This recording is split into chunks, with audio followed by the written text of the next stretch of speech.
Okay, so very good evening to all of you dear students. Very good evening and again welcome to our channel Ada 24/7 Northeast. Hokulu Okhomor amar jitu direct recruitment or exam tar homu aspirant ok pon prothomote amar Ada 24/7 Northeast or official YouTube channelot swagotom jonaisu aru azir amar most important je 1000 MCQ or day 5 that means আজি আমি class continue কৰি আছো class number 5 so আজি আমাৰ এই ক্লাসটো আমি continue কৰিম so বলক দেৰি নকৰাকে আমি আজি সেশনটো আৰম্ভ কৰো আৰু আগুৱাই যাও আমাৰ আজি সেশনটো লৈ সো আৰম্ভ কৰাৰ আগত এটা সুন্দৰ আমি ধুনীয়া এটা মোটিভেশনাল কোর্স আমি চাই লম কি বুলি কৈছে ইয়াতে চাওক ইয়াত কৈছে যে জীৱনত আমি কি কৰা উচিত কোনেও আমাক ক'ব নোৱাৰে জীৱনত আমি কি কৰা উচিত কোনেও আমাক ক'ব নোৱাৰে আমি নিজে নিজৰ পথ বিচাৰি ল'ব লাগিব আৰু মই অনুভৱ কৰোঁ যে আমি সকলোৱে নিজৰ পথ বিচাৰি লৈছোঁ আৰু সেই কাৰণে আমাৰ এই পৰীক্ষাৰ প্ৰস্তুতি বন্ধুসকল মনত ৰাখিব এটা কথা যে আমাৰ এই যিটো পৰীক্ষা আমাৰ অনাগত যিটো পৰীক্ষা সেই পৰীক্ষাৰ কিন্তু আমাৰ ভ্যাকেন্সি হৈছে 26000 আৰু ইয়াত এপ্লাইং ক্যান্ডিডেট হৈছে almost 6L plus 6 lakh plus আমাৰ আমি যদি কবলৈ যদি যাও এপ্লিকেন্টস আছে মনত ৰাখিব অন এন এভাৰেজ গোটেই প্ৰক্ৰিয়াটো সম্পূৰ্ণ হোৱাৰ পিছত 26000 এপ্লিকেন্টে কিন্তু চাকৰিটো পাব তাতকে বেছি কিন্তু নাপায় কিন্তু বাকি সকলে আমি যদি ইয়াক 1/4 বুলিও যদি আমি ধৰো তেনে হলো এটো হয়তো সাগে বহুত কম হয় কিন্তু বাকি সকল ভাইটি বন্তে কি কৰিব আমি কি নিজৰ জীৱনত বিচৰা যে চৰকাৰী চাকৰি হেতুকে আমি এৰি দিম নেকি নাই আমি কেতিয়াও নেৰু এটা নহয়তো এটা আমি লাগি থাকিব লাগিব আৰু মনত ৰাখিব প্ৰত্যেকজন সফল ব্যক্তিৰ জীৱনৰ পিছফালে এটা অসফল অতীত থাকে সো কোনেবাই পুলিচৰ এক্সামত পাস কৰা নাই কোনেবাই বলে আৰআৰবি এক্সামত পাস কৰা নাই কোনেবাই বলে বেলেগ এক্সামত পাস কৰা নাই একো নাই আমি সকলে আমি চেষ্টা কৰি থাকিব লাগিব আৰু এই চেষ্টা আমাৰ অনগৰত হ'ব লাগিব আৰু তেতিয়াহে গৈ কিনে আমি এটা সময়ত চাম যে আমিও সফল হৈছো সো বন্ধুসকল বলক এই ধুনীয়া এটা মোটিভেশনাল কোৰ্সৰ হৈতে আমি আৰম্ভ কৰি দিও আমাৰ আজিৰ এই মোস্ট ইম্পৰ্টেন্ট যেটো আমি অন এ ডেইলি বেসিস আমি কৰি আছো ৰাতি 10টা বজাত এই ক্লাসটো আৰম্ভ কৰিম আজি আমাৰ সেট 5 তাৰ আগতে এবাৰ চাই লম আমাৰ লগত কোন কোন ভাইটি বন্তি অকল ইতিমধ্যে আহি গৈছে আমাৰ লগত so very good evening এভৰিওয়ান very good evening so আৰম্ভ কৰিম ভুল হক বা শুদ্ধ হক সবে কিন্তু এনসাৰ দিবলে ট্ৰাই কৰিব লাগিব আৰু সকলো ভাইটি বন্তি অকলক এটাই ৰিকুৱেষ্ট কৰিম সবে এটাকে শেয়াৰ কৰি দিব সবে এটাকে লাইক কৰি দিব আৰু চ্যানেলটো জুনে জুনে এতিয়ালৈকে সাবস্ক্ৰাইব কৰা নাই তেওঁলোকে সাবস্ক্ৰাইব কৰি বেল আইকনটো প্ৰেছ কৰি ৰাখিব আজিৰ আমাৰ প্ৰথমটো কোৱেশ্চন আজি আমাৰ প্ৰথমটো কোৱেশ্চন কি বুলি কৈছে প্ৰথমটো কোৱেশ্চন কি বুলি কৈছে which of the following institution released the world economic outlook report which of the following institution তলত দিয়া আছে চাৰিটা ইনষ্টিটিউশনৰ নাম ইয়াৰ ভিতৰত কোনটো ইনষ্টিটিউশনে বেসিক্যালি কি ৰিলিজ কৰে দা ওয়াৰ্ল্ড ইকোনমিক আউটলুক ৰিপোৰ্ট আমাৰ বিশ্ব দৰবাৰত আমাৰ বিশ্ব যেটো অৰ্থনৈতিক আউটলুক ৰিপোৰ্ট যদি আমি কবলৈ যদি যাও এই ওয়াৰ্ল্ড ইকোনমিক আউটলুক ৰিপোৰ্টটো কোনখন ইনষ্টিটিউশন বা অৰ্গানাইজেশনে বেসিক্যালি কি কৰে ৰিলিজ কৰে চাৰিটা ইয়াতে অপশন দিয়া আছে কি world bank federal reserve bank International Monetary Fund, International Finance Corporation. What is the correct answer? Yaar correct answer to ki hobo kwa? Sobe yaar answer to kori thaka question baru ki hobo yaar correct answer to? Gulam tumar to moi kali to aha kali to Sunday no. Tumi Monday pora he class tumar Monday pora class koribo pariba. Kuno okhobida nai. Moi Monday tumar etu sort out kori dim. Thik ase? So আজি কি ইয়াৰ এনসারটো কি হ'ব বহুতে কৈছে sir that is a world bank বুলি কৈছে বহুতে আকৌ কৈছে স্যার IMF বহুতে কৈছে ওয়ার্ল্ড ব্যাংক আৰু বহুতে কৈছে আকৌ IMF তো ইয়াৰ কাৰেক্ট এনসাৰটো কি হ'ব সবে কোৱা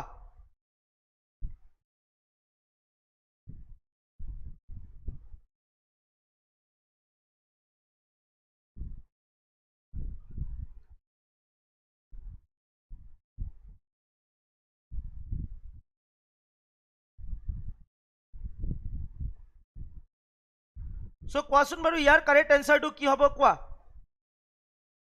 so yaar correct answer to hobo that is International Monetary Fund so yaar correct answer to hobo that is ami jodi kobole jodi jao international monetary fund কি কৰে তেওঁলোকে ৰিলিজ কৰে basically world economic outlook report world economic outlook report remember that international monetary ফাণ্ডে এইটো কি কৰে basically আমি যদি কবলৈ যদি যাও এইটো বেসিক্যালি ৰিলিজ কৰে IMFৰ হেডকোয়াৰ্টাৰটো ক'ত আছে ওয়াশিংটন ডিসি মনত ৰাখিব ওয়াশিংটন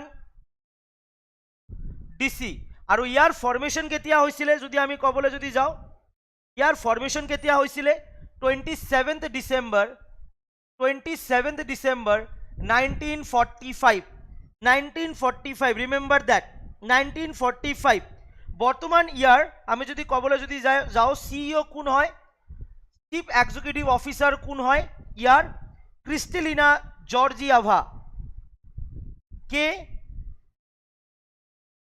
জিয়াভা রিমেম্বার দ্যাট সো ইয়ার কারেক্ট আনসারটো হবো দ্যাট ইজ সি মনত রাখিব ইন্টারন্যাশনাল মনিটারি ফান্ড আৰু ইন্টাৰনেশ্যনেল মনিটাৰী ফাণ্ড আৰু ৱৰ্ল্ড বেংকক কি বুলি কোৱা হয় টুইন্স বুলি কোৱা হয় কাৰণ ৱৰ্ল্ড বেংকৰ ফৰ্মেশন হৈছিলে 1945 আৰু এই গোটেইবোৰ আমি যদি কবলৈ যদি যাও ইয়াৰ হেডকোয়াৰ্টাৰটো কিন্তু হৈছে ক'ত ওয়াশিংটন ডিসি মনত ৰাখিব আৰু এই গোটেইবোৰ আমি যদি কবলৈ যদি যাও এই গোটেইবোৰ হৈছে আমাৰ যেটো ইউনাইটেড নেশন তাৰ কিন্তু লগত আহা কিন্তু কিছুমান সংস্থা মনত ৰাখিব লাগিব এইটো সবে লাইক শেয়াৰ কৰি দিবা যিমান পাৰা সেশনটো সবে লাইক শেয়াৰ কৰি দিবা আমাৰ আজি নেক্সট কোৱেশ্চন নম্বৰ 2 কি বুলি কৈছে question number 2 which among the following is not a factor of production তলত দিয়া আছে চাৰিটা option land labour capital wages ইয়াত কৈছে তলত দিয়া এই চাৰিটা অপশনৰ ভিতৰত কোনটো ফ্যাক্টৰ অফ প্ৰডাকশন নহয় আমি যেতিয়া কিবা এটা বিষয় আমি যদি কবলৈ যদি যাও কিবা এটা যদি আমি যেতিয়া আমি প্ৰডাক্টটো কি হ'ব কোৱা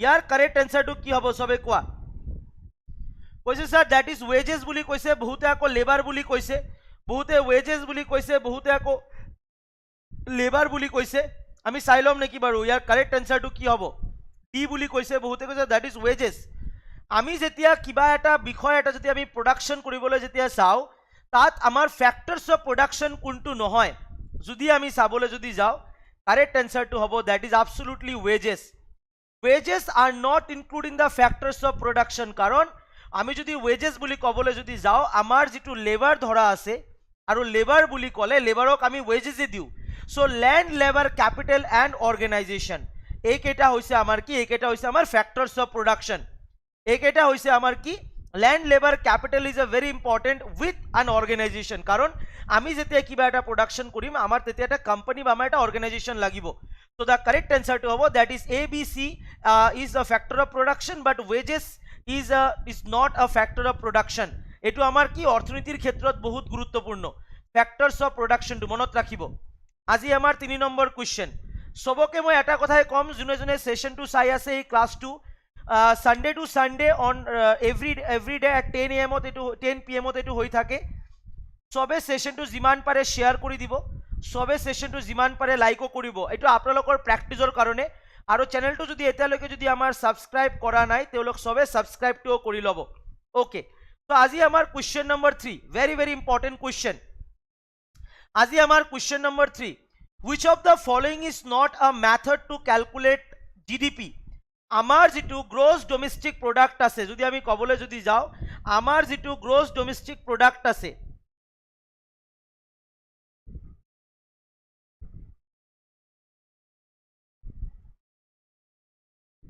আমাৰ গ্ৰস ডোমেস্টিক প্ৰোডাক্টক আমি তলত দিয়া চাৰিটাৰ ভিতৰত কোন মেথডত ক্যালকুলেট কৰিব নোৱাৰো প্রোডাক্ট মেথড ইনকাম ল এক্সপেন্ডিচার মেথড ডিমিনিশিং কস্ট method what is the correct answer আমি কোনটোত নোৱাৰো কোৱা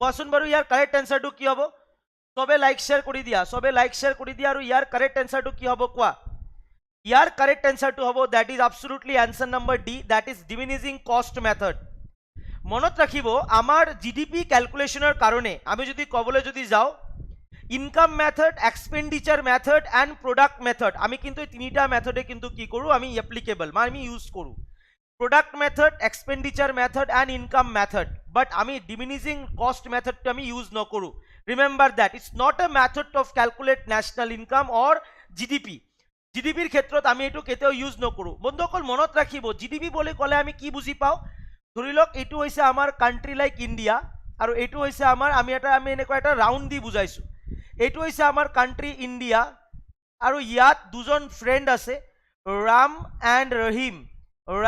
এণ্ড ৰহিম আছে ইয়াতে এইটো হৈছে আমাৰ ৱৰ্ল্ডৰ বিভিন্ন কাণ্ট্ৰি মই ধৰি লৈছোঁ যে এইটো হৈছে USA এইটো হৈছে আমাৰ UK এইটো হৈছে আমাৰ ৰাছিয়া এইটো হৈছে আমাৰ চাইনা ৰাম ইণ্ডিয়াত কাম কৰি আছে ৰহিমে ক'ত কাম কৰি আছে ৰহিমে USAত কাম কৰি আছে এতিয়া ৰহিমে কিন্তু USAৰ পাৰ্মানেণ্ট চিটিজেন কিন্তু হৈ যোৱা নাই ৰিমেম্বাৰ দ্যাট ৰহিমে যেটো ইনকাম কৰি আছে ৰহিমে এই ইনকামৰ এটা পাৰ্সেন্টেজ কিন্তু ৰহিমে ইণ্ডিয়াত পঠাই থাকে এটা পাৰ্সেন্টেজ এটা ট্যাক্স গভৰ্নমেন্ট অফ ইণ্ডিয়াক দি থাকে আৰু এটা ট্যাক্স কাক দিয়ে US গভৰ্নমেন্টক দিয়ে বাকিটো নিজৰ লগত ৰাখে তেনেকে ৰাম যেহেতু ভাৰতীয় নাগৰিক আমি যদি কবলৈ যদি যাও তেও অকল ক'ত থাকে ইণ্ডিয়াত ইনকাম কৰে আৰু তেও ইনকাম ট্যাক্স দিয়ে ইণ্ডিয়াত কাৰণ তেও বিদেশত যোৱা নাই ঠিক তেনেকে আমি যদি কবলৈ যদি যাও USA দুজন ফ্ৰেণ্ড আছিলে A and B ইণ্ডিয়াত গৈ কাম কৰি আছে তেও গভৰ্নমেন্ট অফ ইণ্ডিয়াক এটা কিবা ট্যাক্স দিছে আৰু US গভৰ্নমেন্টক এটা ট্যাক্স দিছে বাট A যেহেতু আমেৰিকান সিটিজেন হয় তেও অনলি কত ট্যাক্স দি আছে USA ট্যাক্স দি আছে তেনেহলে ইয়াৰ পৰা আমি কি বুজি পালো ইয়াৰ পৰা আমি বুজি পালো যে এই ৰাম প্লাস বি বুলি ক'লে US সিটিজেন তেওঁলোকে যেটো ট্যাক্স দি আছে আমাৰ টেৰিটৰীৰ ভিতৰত কাম কৰি কিনে ইয়াক আমি ক'ব পাৰো গ্ৰছ ডোমেষ্টিক প্ৰডাক্ট ইণ্ডিয়ান সিটিজেন হওক বা ফৰেনাৰ হওক আমাৰ ডোমেষ্টিক টেৰিটৰীৰ ভিতৰত কাম কৰি যেটো ট্যাক্স দি আছে বা যেটো তাৰ পৰা ইনকাম হৈ আছে তাক আমি গ্ৰছ ডোমেষ্টিক প্ৰডাক্ট বুলি ক'ব পাৰো আৰু আমি যদি ক'বলৈ যদি যাও এই ৰহিম প্লাস যদি আমি ক'বলৈ যদি যাও ৰহিমে যেটো ৰহিম প্লাস আমাৰ ৰাম তেওঁলোকৰ যেটো ইনকাম এইটোক আমি ক'ব পাৰো GNP বুলি গ্ৰছ ন্যাশনাল প্ৰডাক্ট মানে আমাৰ দেশৰ ভিতৰত থাকক বা দেশৰ বাহিৰত থাকক আমাৰ ন্যাশনাল সিটিজেনটে যেটো ইনকাম কৰি আছে তাক আমি ক'ব পাৰো গ্ৰছ ন্যাশনাল প্ৰডাক্ট দেন তেনেহলে আমাৰ A প্লাস ৰহিম এইটো হ'ব আমাৰ USA এৰ GDP আৰু যদি আমি অকল বিৰ যেটো USA এৰ ইনকাম USA এৰ ট্যাক্স যদি ক্যালকুলেশন কৰো এইটো হ'ব USA এৰ কাৰণে GNP মানে US এৰ গ্ৰস ন্যাশনাল প্ৰোডাক্ট মনত থাকিব আশা কৰিছো এটো তোমালোকে বহুত ভালকে বুজি পাইছা সবে এবাৰ লাইক শেয়াৰ কৰি দিবা যদি বহুত ভালকে যদি তোমালোকে বুজি পাইছা সো আজি আমাৰ নেক্সট কোৱেশ্চন যদি বুজি পাইছা এবাৰ ক্লিয়াৰ কৰি দিবা সবে ডেফিনেটলি সো আমাৰ আজি কোৱেশ্চন নম্বৰ 4 কি বুলি কৈছে কোৱেশ্চন নম্বৰ 4 আমাৰ সোয়া the total amount of income from economic activities across the country in a year is called the total amount of income from economic activities from any economic activities যদি আমি কবলৈ যদি যাও across the country in a year এটুক আমি কি বুলি ক'ব পাৰো disposable income national income personal income private income what is the correct answer year correct answer to কি হ'ব সবে কোৱা ইয়াৰ correct answer to কি হ'ব সবে কোৱা ইয়াৰ correct answer to বিচাৰিছো বাফাৰিং তো তেনেকো হোৱা নাই ভাই সবে লাইক শেয়াৰ কৰি দিবা যিমান পাৰে সবে যিমান পাৰে লাইক শেয়াৰ কৰি দিবা সবে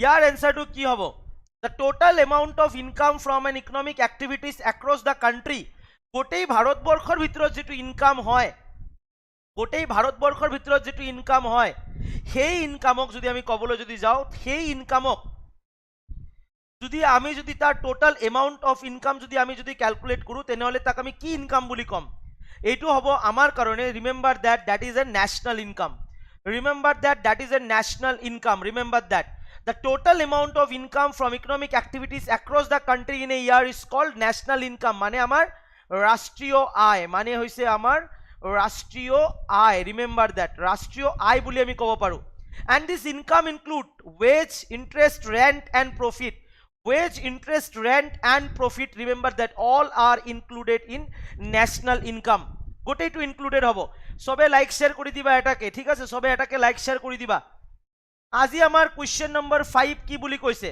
question number 5 which sector contribute the most income to India's economy ভাৰতবৰ্ষত ধ্ৰুৱ হৰুৰা বাফাৰিং হ'ব পাৰে এইটো ডাঙৰ ইস্যু নহয় ঠিক আছে বৰখন যেটো কন্টিনিউয়াসলি পৰি আছে ঠিক আছে মই যত আছো তো সো এই কাৰণে হৰু হুৰা বাফাৰিং হ'ব পাৰে, এইটো ডাঙৰ প্ৰবলেম নাই। সো তোমালোকে অলপ কন্টিনিউ কৰি থাকিবা এইটো, আৰু সেশনটো যিমান পাৰা লাইক আৰু শেয়াৰ কৰি দিয়া, সো দ্যাট আমাৰ 100 ক্ৰছ হৈ যায়। আজি সেশনত আমাৰ কি হৈ যায় 100+ ষ্টুডেন্ট যাতে হৈ যায়, ঠিক আছে। ওকে, বহুত ইম্পৰ্টেন্ট তোমালোকৰ কাৰণে, definitely Mridul.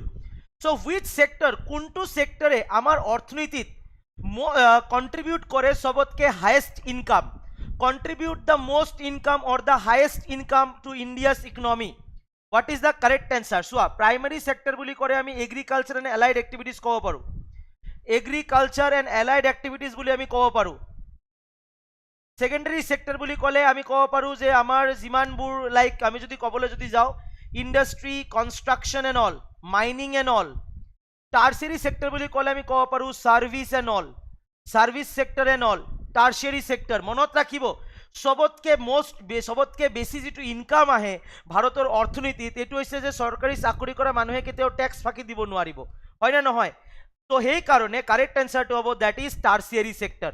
The correct answer that is tertiary sector. মনত রাখিব the tertiary sector contributes the most of the India's economy, and there are many areas in this sector like service sector, real estate, hotels, restaurants, telecommunication etc. Currently the service sector contribute করে কিমান 53.66% of Indian economy, 53.66% of Indian economy contribute করে to the Indian economy. The second place occupied by the secondary sector। primary sector আমার সবতকে পিছফালে থাকে, কারণ agriculture সেক্টরটো আমি যিমান আমি ভাবো যে বহুত মানে উন্নতি একচুয়ালি কৰিব লাগিছিলে, বাট আমাৰ এগ্রিকালচারাল সেক্টরত কি হয় বহুত সমস্যাও আছে, ঠিক আছে। Remember that. সো 31% আমি যদি কবলে যদি যাও সেকেন্ডারি সেক্টরে কন্ট্রিবিউট করে, তো কি হবে ইয়ার correct answer two tertiary sector is the correct answer. Remember that. বুঝি পাইছে সবে এইটো? ইনকামত এক্সামত কিন্তু ঠিক এনেকুৱা ধৰণৰে কিন্তু পোস্ট কুৱেশ্চন কিন্তু সুধিব তোমালোকক, এক্সামত কিন্তু ঠিক এনেকুৱা ধৰণৰে কিন্তু কুৱেশ্চন সুধিব। বহুতে লাইক কৰা নাই, তেওঁলোকক মই এটা কথাই কম, সেশনটো মই তোমালোকৰ পৰা একো নিবিচাৰো, তোমালোক সকলে ভালকে পঢ়া, পাছ কৰা আৰু চৰকাৰী চাকৰি লোৱা, এইখিনিয়ে মোৰ আশা। অসমৰ প্ৰত্যেকটো গাঁও, প্ৰত্যেকটো চহৰ, প্ৰত্যেকটো জিলা, প্ৰত্যেকটো নগৰৰ যিমান এসপিৰেন্ট আছে, ভাইটি ভণ্টিসকল আছে যিসকলে পৰীক্ষাৰ প্ৰস্তুতি লৈ আছে, সকলোলৈ মোৰ এটাই ৰিকুৱেষ্ট, আপোনালোক সকলে ক্লাছবোৰ চাওক, ক্লাছবোৰ এক্সেছ কৰক ফ্ৰী অফ কষ্টত। ইয়াক আপোনালোকক একো কৰিব নালাগে, ঠিক আছে। এডমিশন ল'বলৈ আমি কৈ থাকোঁ, এডমিশন আপোনালোকৰ ভালৰ কাৰণে, আপোনালোকে যদি এডমিশন লৈ অলপ বেছিকৈ শিকিব পাৰিব এক্সামত আৰু বেছি ফ'কাছ কৰিব পাৰিব। আদাৰৱাইজ ফ্ৰী ক্লাছেছ আপোনালোকে এভেইল কৰক, লাইক আৰু শ্বেয়াৰ যিমান পাৰে, আমাৰ ইয়াত যিমান ভাইটি ভণ্টি আছে চবে শ্বেয়াৰ কৰি দিব যিমান পাৰে, আৰু ভাইটি ভণ্টিসকলক মাতি ল'ব।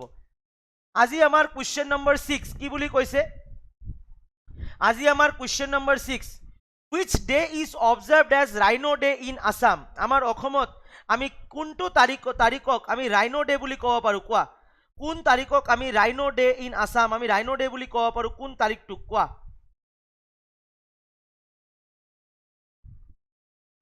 কোৱাচোন বাৰু, ইয়াৰ কাৰেক্ট এনসাৰটো কি হ'ব? সবে কোৱা, কোন তাৰিখটোক আমি ৰাইনো ডে বুলি আমি ক'ব পাৰোঁ? আমি যদি চাবলৈ যদি যাওঁ, কোন তাৰিখটোক আমি ৰাইনো ডে বুলি ক'ব পাৰোঁ অসমত? 65 জন ষ্টুডেণ্ট আছে, 65খন লাইক লাগিব, আৰু সবে এটাকে লাইক শ্বেয়াৰ কৰি দিব, সো দ্যাট আৰু 100+ হৈ যায় আমাৰ ষ্টুডেণ্ট।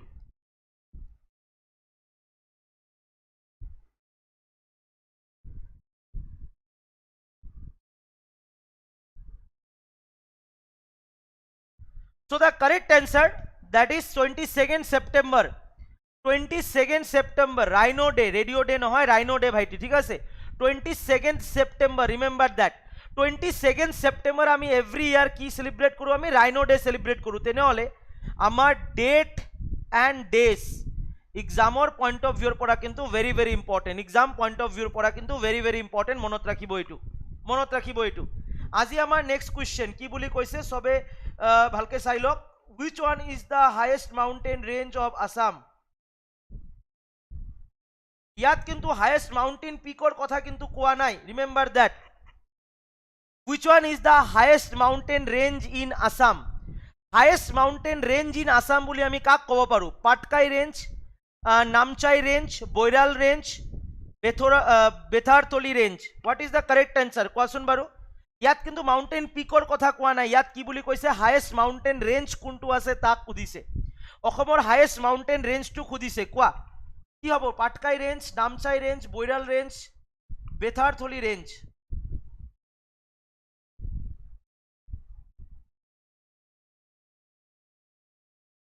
সবে অলৰেডি ইয়াৰ এনসাৰ কৰিছে, সবে অলৰেডি ইয়াৰ এনসাৰ কৰিছে, বহুতে কৰিছে। Manisha, Dhruv, gaming, Champak, creation, Arup, Susen, Arun, Soumitra. Okay, very nice, very nice. ইয়াৰ এনসাৰটো কি হ'ব? হাইয়েষ্ট এনসাৰটো হ'ব that is a Barail range. Yes, Barail range. আৰু আমাৰ অসমৰ হাইয়েষ্ট মাউণ্টেইন পিকটোৰ নাম কি? That is mount Laika.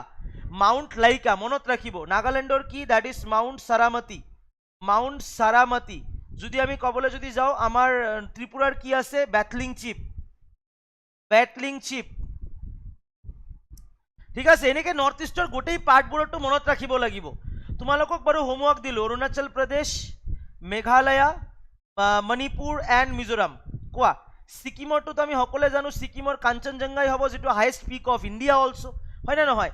চ' এইটো হ'ব আমাৰ বৈৰাল ৰেঞ্জ, মনত ৰাখিব। আজি আমাৰ 8 নম্বৰ কুৱেশ্যন, কুৱেশ্যন নম্বৰ 8। সবে লাইক শ্বেয়াৰ কৰি দিব যিমান পাৰে, ঠিক আছে? সবে লাইক শ্বেয়াৰ কৰিব আৰু ধৈৰ্য লৈ ক্লাছটো চাই থাকিব। সবকে এবাৰ শ্বেয়াৰ কৰি দিয়ক ক্লাছটো। Sati Sadhani was a queen of which dynasty? কোৱাচোন বাৰু কি হ'ব? Sati Sadhani was a queen of which dynasty?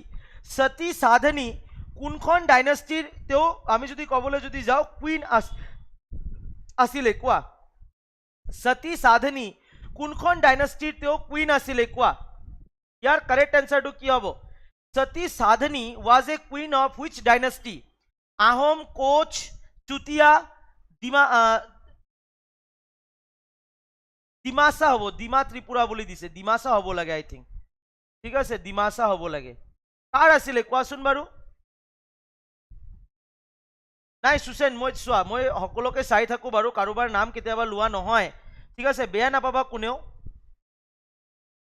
Rupesh Jahari, cartoon world, active learner, সবে কোৱা ইয়াৰ এনসাৰটো। ইয়াৰ এনসাৰটো কি হ'ব? Sati Sadhani was a queen of. আমাৰ অসমত বহুত ডাইনেষ্টিয়ে ৰাজত্ব কৰিছে। কছাৰী কিংডমে কৰিছে, ডিমাচা কিংডমে ডিমাচা ডাইনেষ্টিয়ে কৰিছে, আমাৰ পাল বংশই কৰিছে, আমাৰ বৰ্মন ডাইনেষ্টিয়ে কৰিছে, কোচ ডাইনেষ্টিয়ে কৰিছে, আহোম ডাইনেষ্টিয়ে কৰিছে। আৰু আহোম ডাইনেষ্টিৰতো যিটো ইতিহাস যদি আমি ক'বলৈ যদি যাওঁ, তাৰ বহুত ইতিহাস আছে, বহুত ইতিহাস আছে, হয়নে নহয়? 1228 পৰা আৰম্ভ কৰি আপ টু একদমবাৰে ব্ৰিটিছৰ পিছলৈকে। ইয়াৰ এনসাৰটো হ'ব that is Chutia kingdom. Sati Sadhani কোন আছিলে? Sati Sadhani was a queen of Chutia kingdom. Remember that. Sati Sadhani কোন আছিলে? তেওঁ চুতীয়া কিংডমৰ এজন মহাৰাণী আছিলে। আজি আমাৰ কুৱেশ্যন নম্বৰ 9 কি বুলি কৈছে? কুৱেশ্যন নম্বৰ 9 সবে আৰু এটা লাইক শ্বেয়াৰ কৰি দিয়া। যোনে যোনে এতিয়ালৈকে লাইক কৰা নাই, বহুতে লাইক কৰা নাই, তেওঁলোকক কৈছোঁ। যোনে লাইক কৰিছে ইটছ অ'কে, যোনে কৰা নাই তেওঁলোকক কৈছোঁ মই, তেওঁলোকে লাইক শ্বেয়াৰটো কৰি দিবা সবে, ঠিক আছে? Okay. Which state is not covered under the jurisdiction of Guwahati High Court? কি বুলি কৈছে? আমি সকলোৱে জানো আমাৰ গোটেই ভাৰতবৰ্ষত কি আছে? আমাৰ গোটেই ভাৰতবৰ্ষত we have 28 state and 8 union territory. But আমাৰ লগত কি আছে? We have only 25 high courts in India. 25খন আমাৰ হাই কোৰ্ট আছে। And the latest high court was the Amravati High Court. Amravati High Court, that is for Andhra Pradesh. আন্ধ্ৰ প্ৰদেশৰ কাৰণে। তো আমাৰ কি হয়, কেনেকৈ আমি মেকআপ কৰোঁ? আমাৰ বিভিন্ন হাইকোৰ্টবিলাকক কি আছে? এক্সেছ দায়িত্ব দিয়া আছে। তেনেকুৱা বহুত মানে কি এটা ষ্টেটৰ হাইকোৰ্ট বেলেগ বেলেগ ষ্টেটত দায়িত্ব দিয়া আছে। তেনেহ'লে ইয়াত কৈছে যে গুৱাহাটী হাইকোৰ্টে কোনটো ষ্টেটৰ দায়িত্ব লোৱা নাই? Nagaland, Mizoram, Arunachal Pradesh, Tripura. What is the correct answer? What is the correct answer? ইয়াৰ কাৰেক্ট এনসাৰটো কি হ'ব? বহুতে কৈছে স্যার দ্যাট ইজ ত্রিপুরা, ত্রিপুরাত নহয় বুলি কৈছে বহুতে। আকৌ বহুতে কৈছে স্যার মেঘালয় এজ ওয়েল আছিলে, মেঘালয় এজ ওয়েল আছিলে। মেঘালয় যদিও বা নতুনকৈ একদম বনোৱা হৈছে, বাট হয় মেঘালয় নতুনকৈ বনোৱা হৈছে। ইয়াৰ কাৰেক্ট এনসাৰটো হ'ব দ্যাট ইজ ত্ৰিপুৰা। ত্ৰিপুৰা নহয়, ত্ৰিপুৰাৰ কি আছে? ওন হাইকোৰ্ট আছে। মেঘালয় কি আছে? ওন হাইকোৰ্ট আছে, যদি আমি ক'বলৈ যদি যাওঁ। বাট নাগালেণ্ড, মিজোৰাম, অৰুণাচল প্ৰদেশ এই তিনিটা হাইকোৰ্টৰ জুৰিডিকশ্যনটো হৈছে আমাৰ আণ্ডাৰ গুৱাহাটী হাইকোৰ্ট। আৰু হাইকোৰ্টৰ লগত জড়িত থকা আৰ্টিকেল কোনটো? That is article 214। আৰু সুপ্ৰিম কোৰ্টৰ সৈতে জড়িত থকা আৰ্টিকেল কিমান? আৰ্টিকেল 124। অলপ জাষ্ট ডিজিটটো চেঞ্জ কৰি দিব লাগে। ডেথাৰ গেমিং তুমি এবাৰ ৰিপ্লাই কৰিলে মই গম পাই যাও ঠিক আছে ইমান বাৰ লিখিব নালাগে বাৰু ভাইটি নেক্সট কোৱেশ্চন ত্ৰিপুৰা হ'ব ইয়াৰ কাৰেক্ট আনসাৰ নেক্সট কোৱেশ্চন সবৰে ভাল লাগি আছে না কোৱেশ্চনবোৰ বহুত টাফ হল নেকি কোৱেশ্চনবোৰ বহুত টাফ হৈছে নেকি অলপ জনাব আৰু সবে লাইক শেয়াৰ কৰিব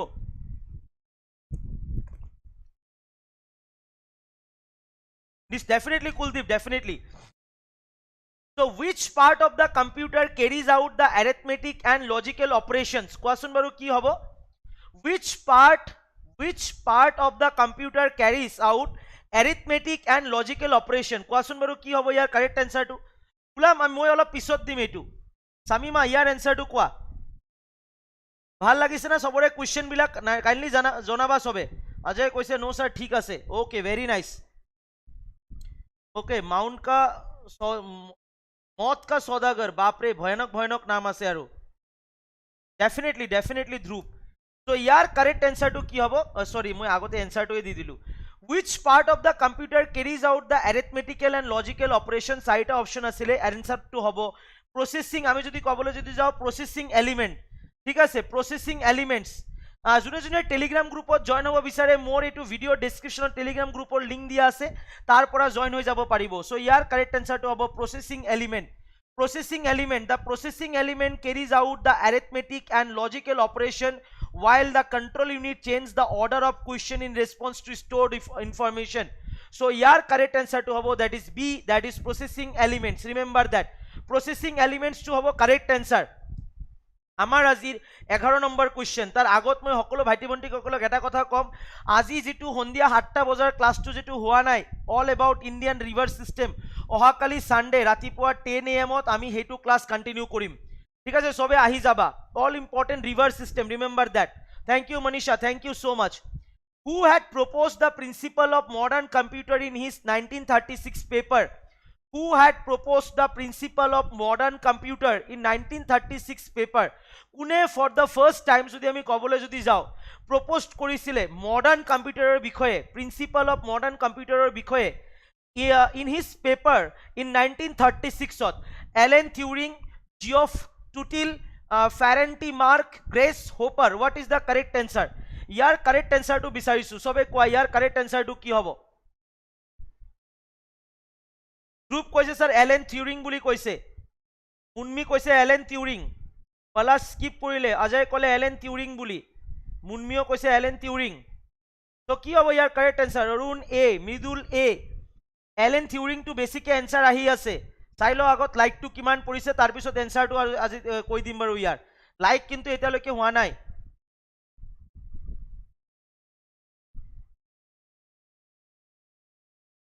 তুলসীদাস খান নাই মই তো এটো ত্ৰিপুৰা মই কিয় কবলে যাম ত্ৰিপুৰা তো কোৱা নাই কোন কোশ্চেনটো কৈ আছে কোশ্চেনটো ভালকে মেনশন কৰা তো ইয়াৰ আনসারটো হ'ব absolutely that is Alan Turing the principle of modern computer was proposed by Alan Turing his seminal paper on computable numbers has proposed a device called universal computing machine আৰু তেও propose কৰিছিলে remember that universal computing machine আৰু হে কাৰণে এলেন টিউৰিংক কি বুলি কোৱা জনা যায় known as a father of modern computing এলেন টিউৰিংক কি বুলি জনা যায় known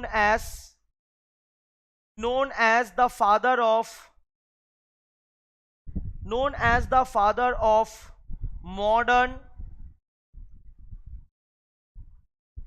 modern computing remember that ঠিক আছে এটু বুঝি পাইছে সবে definitely Gulam thank you so much বুঝি পাইছে সবে আজি আমার next question number 12 which is the first programmable analog computer কি হবো ইয়ার correct answer two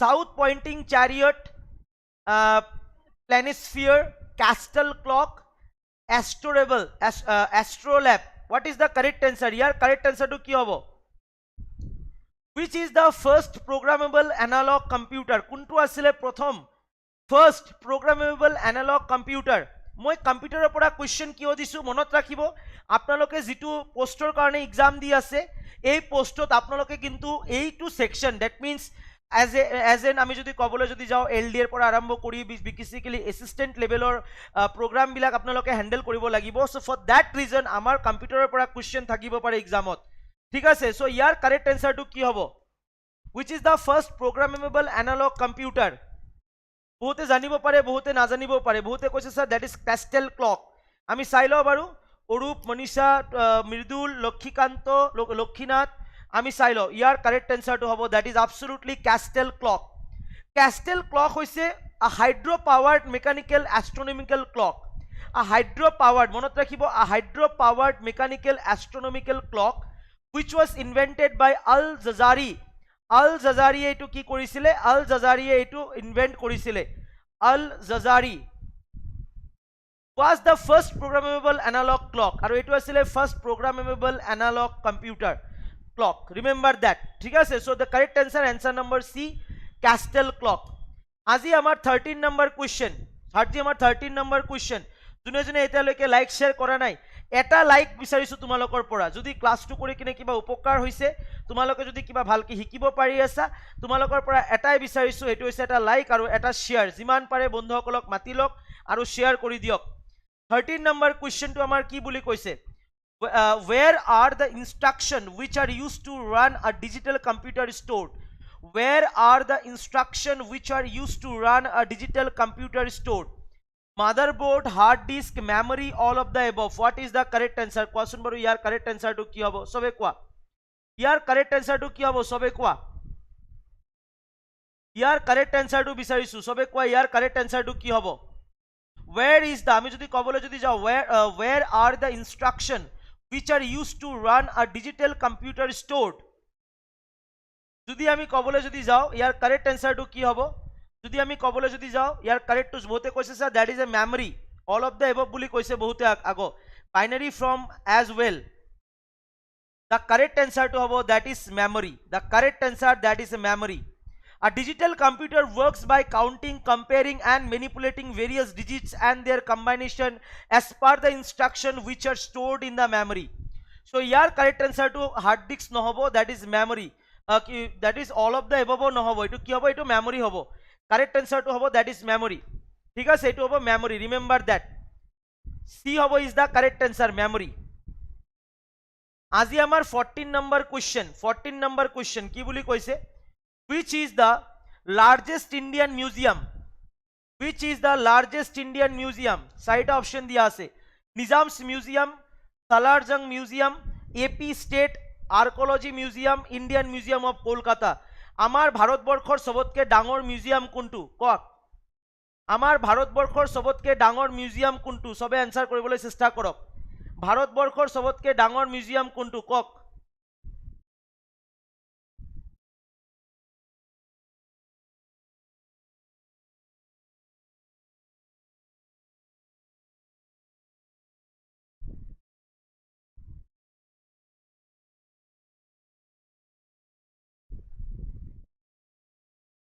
So here correct answer to bisarisu question which is the largest Indian museum tobe here D buli koise the correct answer absolutely that is the Indian Museum of Kolkata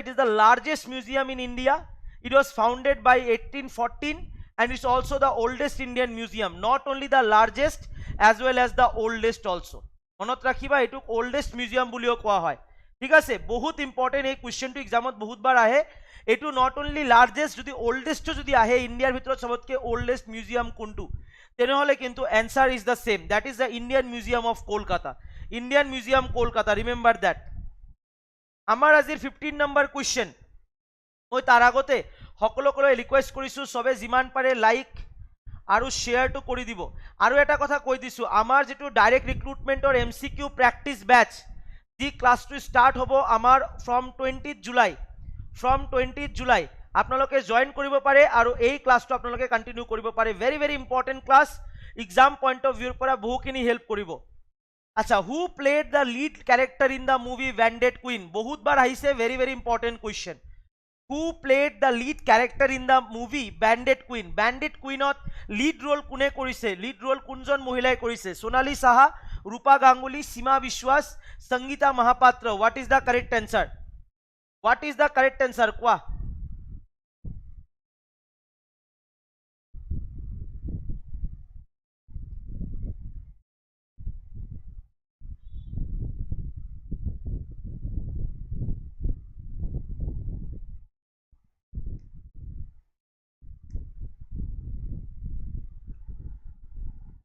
So ইয়াৰ correct অ্যান্সাৰটো যদি আমি চাবলৈ যদি যাও, ইয়াৰ correct অ্যান্সারটো কি হ'ব? Who played the lead character in the movie Bandit Queen? কারেক্ট অ্যান্সারটো হ'ব সীমা বিশ্বাস। কোনে কৰিছিলে? সীমা বিশ্বাস। Bandit Queen is a 1994 Indian biographical film based on the life of Phulan Devi as covered in the book India's Bandit Queen. In the আমি যদি কবলৈ যদি যাও, the true story of Phulan Devi by the Indian author Mala Sen. তেওঁ যেটো Bandit Queen বুলি এটা কিতাপ লিখিছিলে, মালা সেনে তাৰ অথৰ আছিলে, and it was directed by Shekhar Kapoor and starred Seema Biswas as a title character. So the correct answer to hobo Seema Biswas. One of the very very important question exam question to kintu ahi jay, exam kintu question to ahi jay aru ei buliও ahi jabo pare, kit guarantee ase hoy na nohoy. So the correct answer that is Seema Biswas. Lead role loisile Bandit Queen ot Phulan Deviৰ replacement ot mane Phulan Deviৰ character to teo play korisile. Question number 16. Do or die is the famous slogan of which Congress leader? Do or die etu famous slogan asile kunjon Congress leader or? চাৰিটা ইয়াতে option দিয়া আছে, নেতাজী সুভাষ চন্দ্র বোস, মহাত্মা গান্ধী, লাল বাহাদুর শাস্ত্রী, সর্দার বল্লভ ভাই পটেল। কোৱাচোন বাৰু, do or die is a famous slogan of which Congress leader? কোনজন কংগ্ৰেস লিডাৰৰ এইটো slogan আছিলে ডু অৰ ডাই?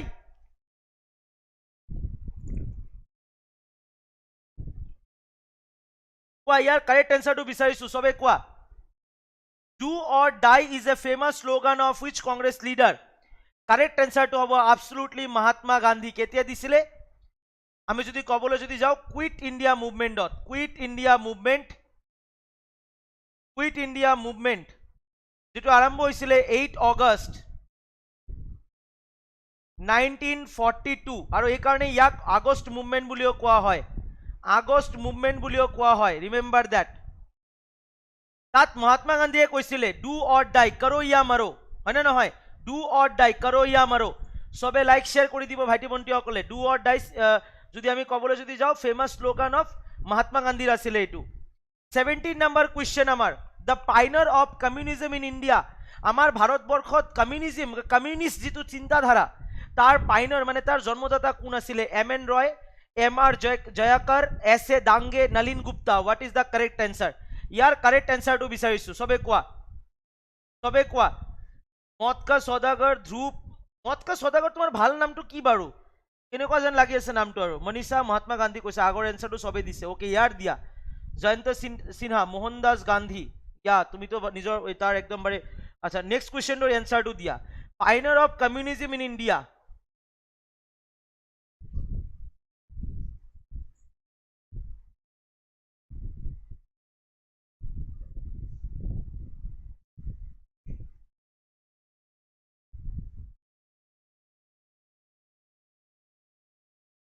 যদি আমি চাবলৈ যদি যাও ইয়াৰ কারেক্ট অ্যান্সারটো হ'ব এম এন রয়, মানবেন্দ্রনাথ রয়।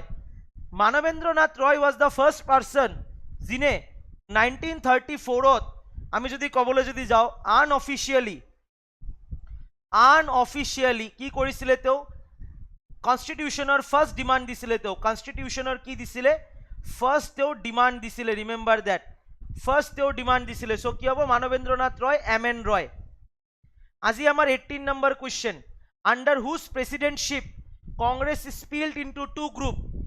Under whose presidentship Congress spilled হৈছিলে দুটা গ্রুপত। কংগ্ৰেসৰ দুটা গ্ৰুপ কি কি আছিলে? এটা আছিলে মডাৰেট আৰু এটা পার্ট আছিলে এক্সট্রিমিস্ট। আমার মডারেট কি কোনে আছিলে? জি কে গোখলে, গোপাল কৃষ্ণ গোখলে। তার নেতৃত্বত বাকি আমার যেনেকুৱা বাকি যিবোৰ লিডাৰ আছিলে তেওঁলোকে মডাৰেট আছিলে। এক্সট্ৰিমিস্ট কোনে আছিলে? লাল, পাল এন্ড পাল আৰু শ্ৰী অৰবিন্দ। এই সকলে কি আছিলে আমাৰ? তেওঁলোকে আছিলে আমাৰ এক্সট্ৰিমিস্ট। কংগ্ৰেস আৰু কংগ্ৰেসৰ যে দুটা যে স্পিল্ড হৈছিলে এটো কাৰ প্ৰেসিডেন্টশিপৰ সময়ত হৈছিলে?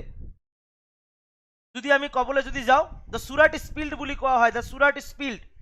ইয়াৰ কাৰেক্ট অ্যান্সাৰটো হ'ব that is Rashbehari Bose, that is the Rashbehari Bose.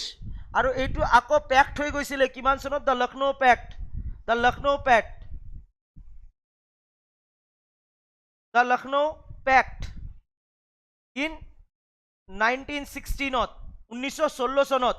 আমি যদি ক'বলৈ যদি যাওঁ লালা লাজপত ৰায়, বাল গংগাধৰ তিলক এণ্ড বিপিন চন্দ্ৰ পাল, তেওঁলোকে আছিলে এক্সট্ৰিমিষ্ট লিডাৰ, ঠিক আছে। আৰু তেওঁলোকৰ যিটো ডিমাণ্ড আছিলে এইটো আছিলে কমপ্লিট ইণ্ডিপেণ্ডেঞ্চ, ডিমাণ্ডটো আছিলে কমপ্লিট ইণ্ডিপেণ্ডেঞ্চ। তো ৰাজবিহাৰী ঘোষৰ দিনা হৈছিলে এই চুৰাট স্পিলটো। আজি আমাৰ 19 নম্বৰ কুৱেশ্যন কি বুলি দিছে, আৰু পেক্ট হৈছিলে 1916ত। আমাৰ আজি 19 number question, the resolution of quit India movement was passed in which of the following city? The resolution of quit India movement যেটো 1942 এই রিজলিউশনটো কোনটো সিটিত পাস হৈছিলে? লখনৌ, কলকাতা, মাদ্ৰাজ, বোম্বে, কোনটো সিটিত হৈছিলে তেতিয়া আইএনসিৰ সন্মিলন আৰু তাত এটো পাস হৈছিলে? কোৱাচোন বাৰু কি হ'ব ইয়াৰ কাৰেক্ট এনসাৰটো? ইয়াৰ কাৰেক্ট এনসাৰটো কি হ'ব?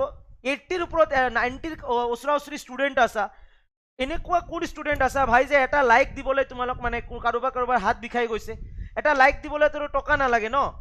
সো ৰেগুলাৰ ক্লাছ কৰি থকা, লাইক দিয়া, শ্বেয়াৰ কৰা আৰু বন্ধু ভাইটিসকলক মাতি দিয়া। 6 লাখৰ মাজত মানে কম্পিটিশন কৰিব লাগিব। তো ইয়াত তো কমসে কম তো ইয়াত 200 পৰা 300 ষ্টুডেন্ট তো হ'ব লাগে, হয় না নহয়? ইয়াৰ এনসাৰটো কি হ'ব? ইয়াৰ এনসাৰটো হ'ব that is Bombay. Remember that is Bombay. Okay, that is Bombay, মনত ৰাখিব।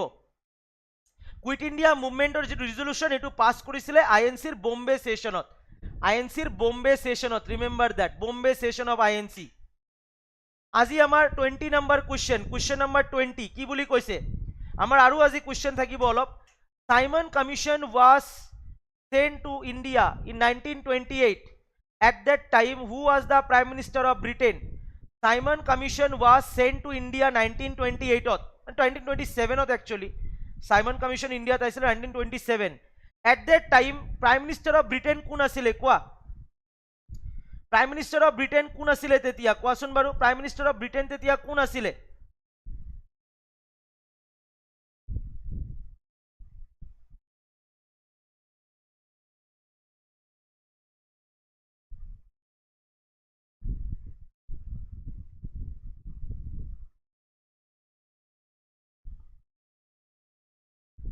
কোৱা ইয়াৰ এনসাৰটো কোৱা। John Allsebrook, Simon, Stanley Baldwin, Clement Attlee, Winston Churchill 1927ত। আচ্ছা সবে ইয়াত কৰ পৰা আছা কোৱাচোন বাৰু? সবৰে আমাৰ নতুন ষ্টুডেন্ট যোনে আহিছা, কোন আহিছা নতুন আজি এদিন দুদিনৰ পৰা ক্লাছ কৰি আছা? স্ট্যানলি বাল্ডউইন কোন আছিলে তেতিয়া প্ৰাইম মিনিষ্টাৰ ব্ৰিটেইনৰ? স্ট্যানলি বাল্ডউইন, এক্সামত কিন্তু কুৱেশ্যনটো আহে। স্ট্যানলি বাল্ডউইন আছিল তেতিয়া ব্ৰিটেইনৰ প্ৰাইম মিনিষ্টাৰ। উইনস্টন চাৰ্চিল কেতিয়া আছিলে? 1942 সময়ত আছিলে, কুইট ইণ্ডিয়া মুভমেণ্টৰ সময়ত। আফটাৰ 1945 কোনে হ'ল? Clement Attlee. আৰু ক্লিমেন্ট অ্যাটলি ক্ষমতাত অহাৰ লগে লগে ইণ্ডিয়াক ইণ্ডিপেণ্ডেঞ্চ দি দিলে। আজি আমাৰ 21 নম্বৰ কুৱেশ্যন, এইটো আকৌ 11 হৈ গৈছে। 21, who was introduce the permanent revenue settlement of Bengal? Who was? আচ্ছা আজি বহুতে আহিছে, মংগলদৈ, লখিমপুৰ, ধুবুৰীৰ পৰা আছে, বহপুৰৰ পৰা আছে, Karimganj Pankaj, Dhanjit from Kokrajhar, very nice. কোকৰাঝাৰৰ ক'ত? শান্তিনগৰ না সুভাষপল্লী না ক'ত? ওকে, ধেমাজিৰ পৰা আছে, বিলাসীপাৰাৰ পৰা আছে, Nagaon, Goalpara, Golaghat, Tulsidas, Silpukhuri, Arun, Dhemaji, very nice. So who was introduced the permanent revenue settlement of Bengal? কোনে introduce কৰিছিলে permanent revenue settlement of Bengal? permanent settlement system যেটো lord Clive, lord Hastings, lord Cornwallis, lord Wellesley. কি হ'ব ইয়াৰ কাৰেক্ট এনসাৰটো? কি হ'ব সবে কোৱা? ইয়াৰ কাৰেক্ট এনসাৰটো বিচাৰিছো, সবে কোৱাচোন ইয়াৰ কাৰেক্ট এনসাৰটো কি হ'ব? চাওক আমি যদি ইয়াৰ কাৰেক্ট এনসাৰটো যদি চাবলৈ যদি যাওঁ, দা কাৰেক্ট এনসাৰ যদি আমি চাবলৈ যদি যাওঁ, ইয়াৰ কাৰেক্ট এনসাৰটো হ'ব লৰ্ড কৰ্ণৱালিছ। কি হ'ব? Lord Cornwallis. Okay, SCL from Silchar, Lord Cornwallis is the correct answer. Permanent revenue settlement of Bengal jone start korisile Lord Cornwallis. Aji amar last question. The first meeting of Indian National Congress was held in Bombay 1885 under the leadership of tetia first leadership kune loisile? Indian National Congress tar first leadership kune loisile koa?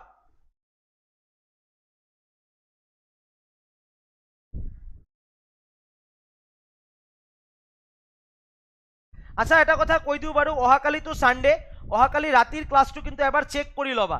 যদি ইভেন্টটো যদি mention থাকে বিফোৰ 1 আওয়াৰ 9টা বজাত check কৰি লবা। যদি ইভেন্টটো mention থাকে তেনেহলে ক্লাছটো হ'ব, আৰু যদি ইভেন্টটো যদি না থাকে তেনেহলে কিন্তু ক্লাছটো নহব। বাট হ'ব বুলি আশা ৰাখিছোঁ লেটছ সি সো 1885 INC যেতিয়া ফৰ্মেশ্যন হৈছিলে ফাৰ্ষ্ট মিটিং তাত লিডাৰশ্বিপ আছিলে that is WC Banerjee Umesh Chandra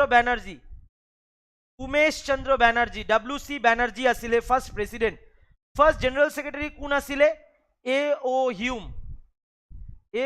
Hume আছিলে first general secretary remember that Badruddin Tyabji নহয় দাদাভি নৰোজীও নহয় দ্যাট ইজ WC বেনাৰ্জী আছিলে first president of INC remember that first president of INC তো বন্ধুসকল এয়া আছিলে আজি আমাৰ 22 নম্বৰ অফ কুৱেশ্যনছ তো আশা ৰাখিছোঁ কুৱেশ্যনবোৰ চবৰে ভাল লাগিছে কেনেকুৱা লাগিছে কুৱেশ্যনবোৰ চবে এবাৰ জনাই দিব আৰু এটা কথা চবে কৈছে স্যাৰ টেলিগ্ৰাম গ্ৰুপত কেনেকৈ জইন হ'ম মোৰ ভিডিঅ'ৰ ডেছক্ৰিপশ্যনত টেলিগ্ৰাম গ্ৰুপৰ লিংক দিয়া আছে তাত ডাইৰেক্টলি জইন হ'ব পাৰিব ঠিক আছে জইন হ'ব পাৰিব আৰু আপোনালোকে আড্ডা 247 নৰ্থ ইষ্টক কিয় জইন কৰিব তাৰ গোটেইবোৰ বিষয় ইয়াত দিয়া আছে আমাৰ বহুত বেচ আছে আমি নতুনকৈ আনিছোঁ APSC ফাউণ্ডেশ্যন বেচ যোনে একদম জিৰ'ৰ পৰা পঢ়িব বিচাৰে কনচেপ্ট জানিব বিচাৰে তেওঁলোকে APSC ফাউণ্ডেশ্যন বেচত এডমিশ্যন লওক চাওক মনত ৰাখিব এক্সাম কিন্তু এটা আহিব এটা যাব কিন্তু পাছ কৰিব লাগিব চৰকাৰী চাকৰি ল'ব লাগিব সেইকাৰণে প্ৰিপাৰেশ্যনটো বহুত ভালকৈ কৰি থাকিব লাগিব কাৰণ কম্পিটিশ্যন কিন্তু আৰু আগৰ নিচিনা নাই ইমান ইজি কিন্তু কম্পিটিশ্যন কিন্তু নাই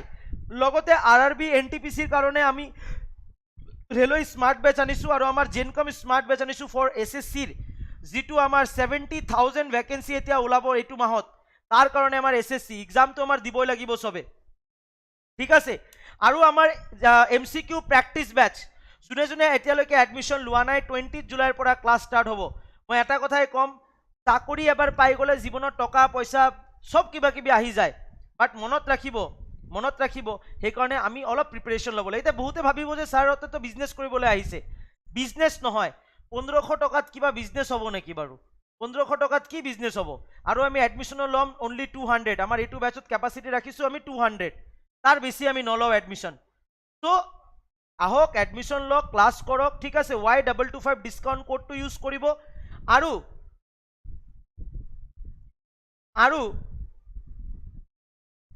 মনত ৰাখিব কিবা যদি এডমিশ্যন লওঁতে কিবা যদি কনফিউশ্যন থাকে 9957176671 নম্বৰত মোৰ লগত যোগাযোগ কৰিব আৰু নহ'লে এই ভিডিঅ'ৰ ডেছক্ৰিপশ্যনত বেচৰ লিংকবিলাক দিয়া আছে বা ডাইৰেক্টলি আপোনালোকে আড্ডা 247 বুলি চাৰ্চ কৰিব অল কোৰ্চেছত যাব অল কোৰ্চেছত ক্লিক কৰি দিয়াৰ লগে লগে ষ্টেট এক্সামত যাব ষ্টেট এক্সামত যোৱাৰ লগে লগে নৰ্থ ইষ্ট ষ্টেট এক্সামত যাব তাৰ লগে লগে APSC grade 3 grade 4 for SSC for RRB গোটেইটো ইয়াত পাই যাব সিলেক্ট কৰি ল'ব যিটো বেচত সিলেক্ট কৰিব বেচটো এনেকৈ আহি যাব বেচটোত ক্লিক কৰিব তাৰপিছত অলপ স্ক্ৰল কৰিব যিটো প্ৰাইজ আছে তাৰ তলত থাকিব ভিউ অফাৰ ঠিক আছে ভিউ অফাৰত ক্লিক কৰিলে আহিব এণ্টাৰ কুপন কোড Y225 বহাই দিব Y225 বহাই কিনে জাষ্ট এপ্লাইটো কৰি দিব এপ্লাই কৰাৰ লগে লগে প্ৰাইচটো কমি যাব 1562 টকা কণ্টিনিউ কৰি নিজৰ নাম ফোন নম্বৰ মেইল আইডিটো ভালকৈ বহাব আৰু পেমেণ্ট কৰি দিব ডিয়াৰ ষ্টুডেণ্টছ টেলিগ্ৰাম গ্ৰুপত জইন হৈ যাব আৰু আমাৰ এপটো ডাউনলোড কৰি ল'ব চবে চ' থেংকছ ফৰ ৱাচিং দ্য ছেশ্যন আশা কৰিছোঁ ভাল লাগিছে চবৰে গুড নাইট চবকে জয় অসম ভালকৈ পঢ়ক আৰু বহুত ভালকৈ আগুৱাই যাওক ছাকচেছ আপোনালোকেই হ'ব বেলেগ আৰু কোন হ'ব বেলেগ হ'ব নোৱাৰে ৰেগুলাৰ কণ্টিনিউ কৰক আমাৰ এই ক্লাছটো আৰু আমাৰ লগত থাকক আড্ডা 247 নৰ্থ ইষ্টৰ অফিচিয়েল ইউটিউব চেনেলক ছাবস্ক্ৰাইব কৰি লওক thank you so' much everyone